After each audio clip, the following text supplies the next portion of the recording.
Jim Alexander here with Real Talker at the premiere of Low Tide. Yes, the posters are behind me. I'm talking to the cast and to the director of film, Jaden Martell, Keean Johnson. They're all here, so stay tuned for my interviews coming up next. Jim Alexander here with Real Talker with Keean Johnson. There we go, Keean. We spoke earlier today, so it's good to catch up with you again. Just a rehearsal. That was this practice for this is the real stuff right now. You mentioned to me earlier that this movie was a few years, was one of your first films that you made. Looking back at it now, how did it help you being in this movie, kind of like jumpstart you to other movies you've done ever since? What do you think about from this movie you took away being one of your first movies that you took with you? Yeah, I think it was the first movie that I'd ever been able to look at and feel like I could connect so well to the characters, connect so well to the subtext in the script, and it was definitely the deepest role I'd ever played before, the most substance. So I was really excited to kind of play that and not have any sort of, supernatural elements or kind of those teen elements that are great, but to have such a raw and very base script was fun to play with. It was a good challenge.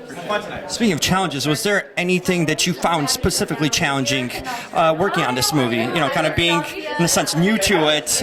Is there anything that stands out to you that you remember? I think just the stress of hoping that I was doing the right job. It was the first lead role in a film. And I wanted to make sure that I, could do the very best possible way of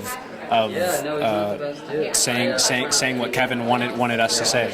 Kevin had such an incredible script, so when you have such a great script and it's your second film you've ever done, you want to kind of there's definitely a lot of nervous energy going into it, but Kevin definitely helped with the nervous energy for sure. What'd you learn from Kevin working with him? Being early in your career and now we can look back. Anything stands out?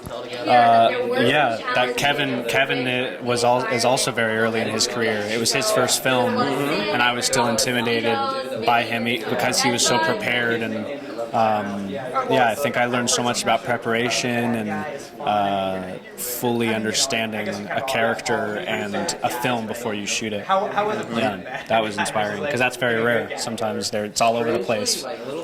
You have a big movie coming out later this fall. Tell me a little about it. What can people expect? It's a Roland Emmerich movie, so there's a lot of probably stuff being blown up too. Yeah, you've got a lot of visual effects, but you also have such an incredible cast of really talented actors who all came together and wanted to tell such an important story that I didn't know much about, to be honest. I don't think I learned much of it in school. You learn about Pearl Harbor, but you don't learn about the incredible events that happened, that transpired right after that, which basically brought America to come into the World War. But it was wild. I mean, we saw it shot on some of the craziest green screen sets. On that one, I had to learn a lot about visualizing things that definitely aren't there, and trying to work and stay in that intensity even though you're looking at a big green screen for a month. Finally, what's the favorite movie you've seen this summer? Anything that stands out to you that you've seen lately, either on on Netflix or streaming or in theaters? Taika Waititi's Jojo Rabbit was pretty incredible. I think that premieres pretty soon. And Midsommar. Love that movie. It's so good, right? It's incredible. Creeps the hell out of you. Yeah, I read the script years ago, and I remember thinking that this movie was going to be so special. Yeah, that's incredible awesome. movie. Well, Keean Johnson, this is the man. Check him out. Cheers. Thank you so much, my friend.